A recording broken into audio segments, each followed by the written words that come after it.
वो जांच का विषय है।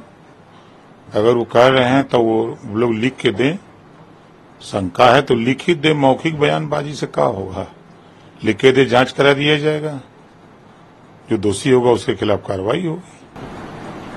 Lucknow Uttar Pradesh SC/ST act creamy layer पर सुप्रीम कोर्ट की टिप्पणी पर मायावती जी ने कल प्रेस कॉन्फ्रेंस करी।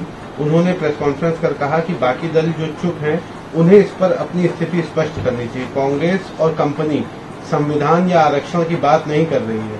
प्रधानमंत्री की तरफ से आश्वासन मिले, लेकिन सिर्फ आश्वासन से काम नहीं चलेगा और वो दल जो लगातार संविधान बचाने की बात कर रहे थे वो भी अब खामोश हुए हैं। चुनाव बीत गया, वोट ले लिए, तो वोट के लिए ही वो संघर्ष करते हैं ना। कांग्रेस और सपा के लोग सिर्फ चुनाव के लिए संघर्ष करते हैं कि चुनाव में वोट कैसे मिल जाए। सुप्रीम कोर्ट ने जो आदेश दिया है वो संविधान के दायरे में दिया है।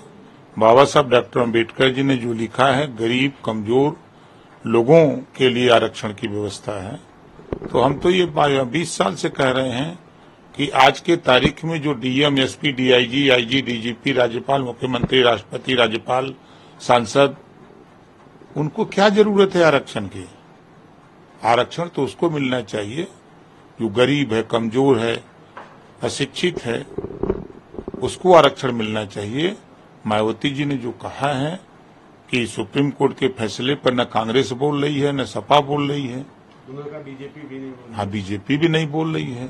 तो हम लोग तो बीजेपी में सहयोगी दल हैं। हमारा अपना मानना है कि जो सुप्रीम कोर्ट का फैसला है हम उसके पक्षधर हैं। सुप्रीम कोर्ट में जो कहा है वो हम 20 साल से मांग कर रहे हैं।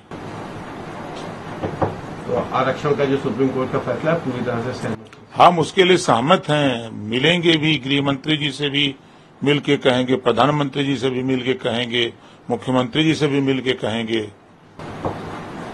इसके साथ ही उत्तर प्रदेश में जिस तरह से या पूरे देश में जिस तरह से चीजें चल रही हैं, जाति या इस तरह के तमाम मुद्दे, इसको लेकर के RSS से जुड़ी एक साप्ताहिक पत्रिका में जाति व्यवस्था को सही ठहराने की पूरी कोशिश करते हुए नजर आई है।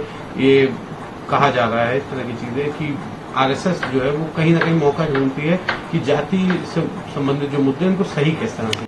देखिए, इस देश में पहले कृषि प्रधान देश था यह देश, अब जाति प्रधान देश है।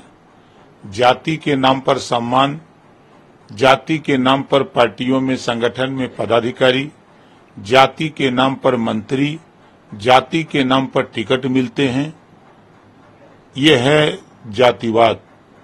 और जाति जब तहसीलों में ठप्पा मार के तहसीलदार प्रमाण पत्र दे रहा है कि तुम भौर हो, तुम नुनिया हो, तुम ठाकुर हो, तुम पंडित हो, तुम अहीर हो, तुम कुर्मी हो, तो पहले तो ये व्यवस्था समाप्त करने के लिए तहसीलों से जो तहसीलदार ठप्पा मार के प्रमाण पत्र दे रहा है, नौकरियों में पूछा जा रहा है कि जाति क्या है, उपजाति क्या है, ये सब जब तक बंद नहीं होगा तब तक जातिवाद कहां से खत्म होगा।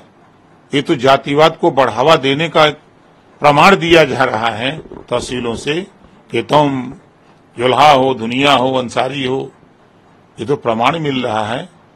तो ये तो जो बयान आया है वो सही कह रहे हैं। सर, दोनों चीजें एक साथ कैसे हो सकती हैं? अगर जाति की बात नहीं होगी तो जाति आधारित आरक्षण कैसे मिलेगा? जाति की बात तो होनी पड़ेगी। बिल्कुल, जब जातिवाद जनगणना की बात आती है तो फिर जाति आ जाती है। ये जाति है कि जाति जाति नहीं है, और जाति बिना किसी का काम बनता नहीं है।